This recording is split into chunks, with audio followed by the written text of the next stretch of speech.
Open it up for public comment, public hearing. The public hearing is open.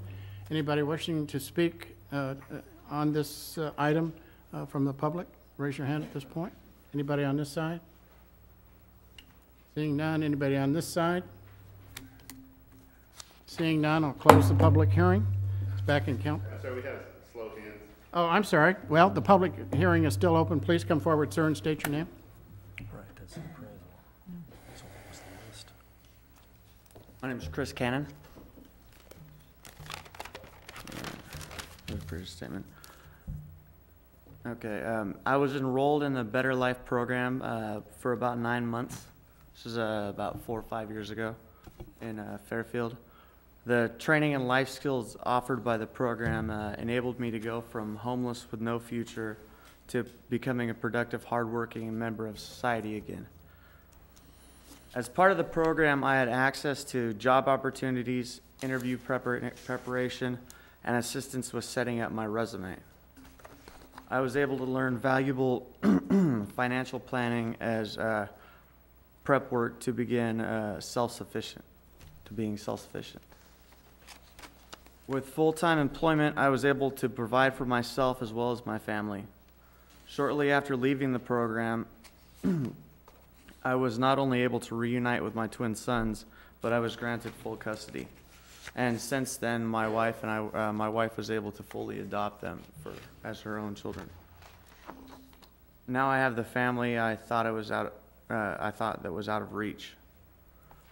It's my opinion that any city utilizing this program would greatly benefit, and I'm very grateful to have been given the second chance I needed by the Better Living program. Without this program, I can't even guess where I would be today. Thank you. Thank you, Mr. Cannon. And congratulations on your success and perseverance. Thanks, sir. Any other comments? Yes, sir, Mr. Bob?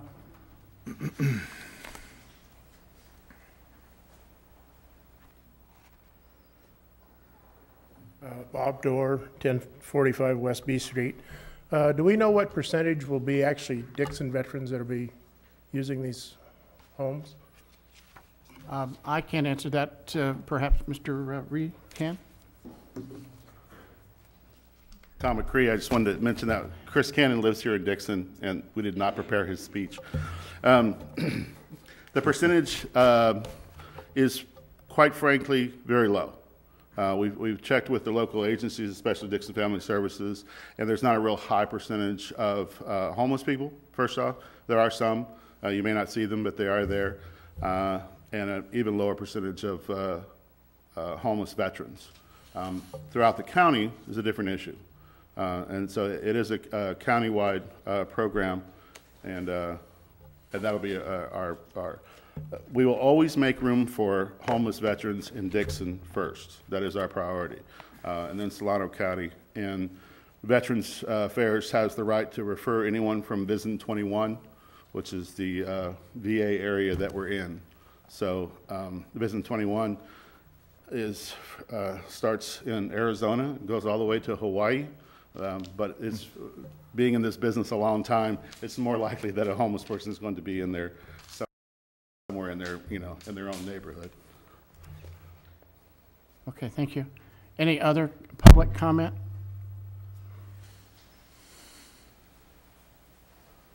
Speak now. Raise your hand. All right, I'll close the public hearing, and it's back in council's hands. Council?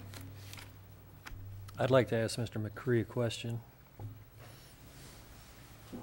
From my calculations, I see that you're going to be paying 1% interest rate on the notes on a 30-year term, and I assume that's for the seller carryback loan of $20,000, and the CDBG loan of $50,000. That's $700 a year. You've got another $2,333 that would be the amortized amount for paying back the principal on those loans. That equates to about $3,000, which is about $250 a month. Do you have the funds to pay that Yes. back? Even if the program made nothing, which, the idea of a nonprofit isn't to make money, but I mean to try to be self-sustaining. Yes, the CAC, the Community Action Council, has its own budget and could pay that if they had to, especially in the beginning when there's no money coming in.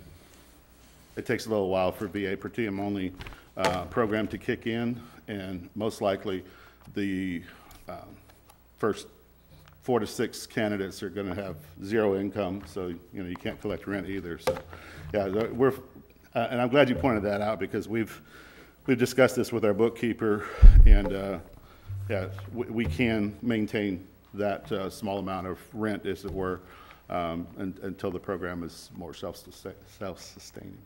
So do you, as, well, if the veterans, this is allowed to go in there, do they have a way of providing the funds to cover even a small amount of $250 a month, the Veterans Association themselves or the administration? Would they cover it for you? I just don't want to see a default anywhere along the line here, Yeah. or a problem with you guys paying. Right. And and one of the comments that you made was, well, we kind of hope that we're going to have some income in 20 years, but I don't even know that you're going to be here in 20 years Right. to make these $1,350 payments. And I'm more concerned about, I can understand that you may decide that you want to discontinue the program. You could sell the property, pay back all the loans. That's not the problem. The problem is making the payments Right. on time when they're due. Right. And I just want to assure myself that your group is going to be able to do that.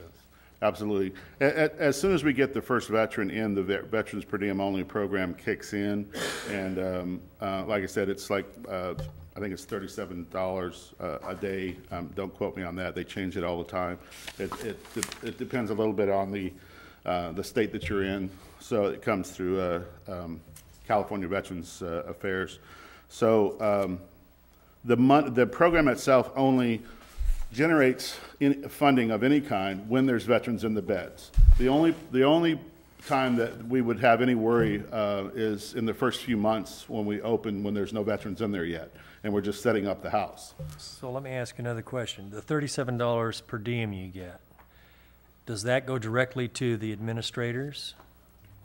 Or is a portion of it go to you? In other words, is that $37 in your hands available for use? Yes, it goes to this program, not through, it comes to us through VA, the local VA, So over a period of 30 days, you would generate $1,000 from one person?